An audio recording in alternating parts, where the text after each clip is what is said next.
RH network کے معزز دوستو، میں ہوں ساجد زوہیب اور آپ تمام سننے اور دیکھنے والوں کو السلام علیکم۔ ناظرین گرامی، آخر کیا وجہ ہے کہ اس وقت آپ یوٹیوب کی بہت ساری ایسی ویڈیوز دیکھتے ہوں گے اور فیس بک پر بھی آپ کو ایسی بہت ساری پوسٹ ملتی ہوں گی جس میں یہ دعویٰ کیا جا رہا ہے کہ 2023 میں ترکی کی طرف سے کچھ بڑا ہونے والا ہے۔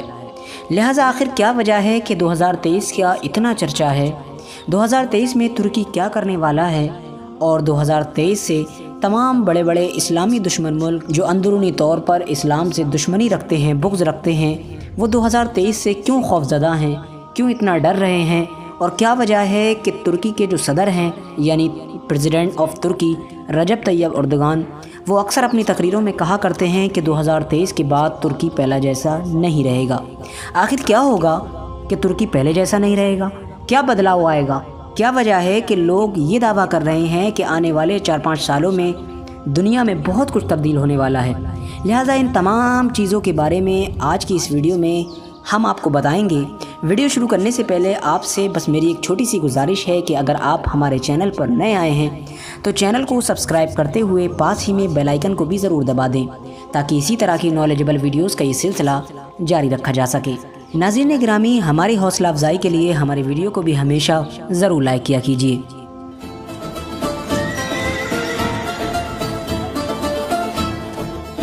دو 2023 کو سمجھنے کے لیے ہمیں سب سے پہلے 100 سال پیچھے یعنی 1923 میں واپس جانا پڑے گا۔ ناظرین گرامی، یہ کہانی شروع ہوتی ہے 1914 سے، جب فرسٹ ورلڈ وار یعنی پہلے جنگ عظیم شروع ہوئی تھی۔ جب فرسٹ ورلڈ وار کا خاتمہ ہوا تو اس وقت تک کروڑوں لوگ اپنی جان گنوا چکے تھے۔ لہٰذا اس کا خاتمہ ہونے کے ساتھ ساتھ اسلامی دشمن ملکوں کو ایسا موقع بھی میسر ہوا کہ ان لوگوں نے مسلمانوں کی سب سے بڑی ریاست اور سب سے لمبے وقت تک چلنے والی ریاست، جس کو ہم خلافت عثمانیہ یعنی سلطنت عثمانیہ کے نام سے جانتے ہیں، اس کو ختم کر دیا۔ لہٰذا اتنی بڑی ریاست اور اتنی مضبوط ریاست کو ختم کرنا اتنا آسان نہیں تھا۔ اس کے لیے انہوں نے بہت پہلے سے سازشیں رچنا شروع کر دی تھیں۔ خلافت عثمانیہ کے اندر اپنے ہی غدار اور اپنے جاسوسوں کو بٹھا رکھا تھا۔ ارطغرل غازی سیریل دیکھنے والے اچھی طرح یہ بات جان چکے ہوں گے کہ پہلے کے دور کا ماحول کیا ہوتا تھا۔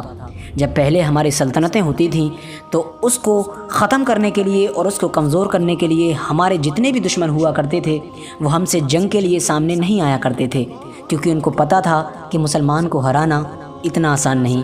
لہٰذا ہمیشہ سے ہی وہ لوگ وہی کام کرتے تھے جو ارطغرل غازی میں دکھایا گیا ہے، یعنی اندرونی طور پر غداروں کو خرید لیا کرتے تھے یا پھر اپنے خود کے آدمیوں کو جاسوس بنا کر ان میں بھیج کر ان کو کمزور کر دیا کرتے تھے۔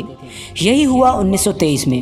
1923 میں ترکی کے ہی لوگوں نے غداریاں کی اور ان کے جو نام نہاد جاسوس بھرے ہوئے تھے عیسائی اور یہودیوں لوگوں کے، ان لوگوں نے بھی اپنی چال بازی جاری رکھی، جس کی وجہ سے 1923 میں خلافت عثمانیہ کمزور ہوئی اور نتیجتاً ان لوگوں کو وہ موقع مل ہی گیا جس کا ان کو برسوں سے انتظار تھا۔ لہٰذا ان لوگوں نے ترکی کے کمزور ہونے پر اس کے سامنے یہ شرط رکھ دی کہ اگر ترکی اپنی سلامتی چاہتا ہے تو ہم جو کہتے ہیں اسے ماننے کے لیے تیار ہو جائے۔ لہٰذا ترکی کے پاس بھی سوائے سر جھکانے کے علاوہ کوئی چارہ نہیں تھا۔ لہٰذا ان تمام باتوں کے نتیجے میں ایک معاہدہ ہوا۔ اس معاہدے کو لوزان کے نام سے بھی جانا جاتا ہے۔ اس معاہدے میں وہ شرطیں رکھی گئیں جن شرطوں نے ترکی کو پوری طریقے سے کمزور کر دیا اور آنے والے سینکڑوں سالوں تک کے لیے تباہ کر دیا۔ لہٰذا اگر ہم دوسرے لفظوں میں کہیں تو اسلامی تمام دشمن ملکوں نے ترکی کو اس معاہدے کے ذریعے سے، ان تمام شرطوں کے ذریعے سے پورے 100 سالوں کے لیے ایک کونے میں باندھ کر پھینک دیا۔ لہٰذا اب ترکی جو پہلے طاقتور ہوا کرتا تھا اب ایسا ملک بن چکا تھا جو کچھ بھی نہیں کر سکتا تھا سوائے لاچاری کے۔ اس معاہدے میں جو شرطیں رکھی گئی تھیں ان میں سے کچھ کا ہم آپ کے سامنے ذکر کرتے ہیں۔ اس شرطوں میں سب سے پہلی شرط یہ تھی کہ جو خلافت تھی یعنی خلافت عثمانیہ، اس کو ختم کر دیا گیا۔ اس کی جگہ پر ترکی کو ایک سیکولر ترکی قرار دے دیا گیا، یعنی وہ ایک سیکولر دیش بن کر رہ گیا۔ جتنے بھی خلافت عثمانیہ میں تمام دیش آیا کرتے تھے، جیسا کہ سعودی عرب، لبنان اور اسی طرح کا مصر، آس پاس کی جتنی کنٹریز تھیں، سب کو آزاد کر دیا گیا، سب نے اپنا اپنا ملک الگ بسا لیا۔ لہٰذا اس کی وجہ سے ترکی کی خلافت عثمانیہ پوری طرح سے ختم ہو گئی۔ ترکی کی خلافت عثمانیہ کے جو آخری سلطان تھے ان کو ان کے پورے خاندان کے ساتھ ملک سے باہر نکال دیا گیا تاکہ یہ لوگوں کے ساتھ مل کر دوبارہ ہمارے خلاف بغاوت نہ کر دیں۔ لہٰذا ان کو باہر نکالنے کے بعد کچھ اور شرطیں لگائی گئیں،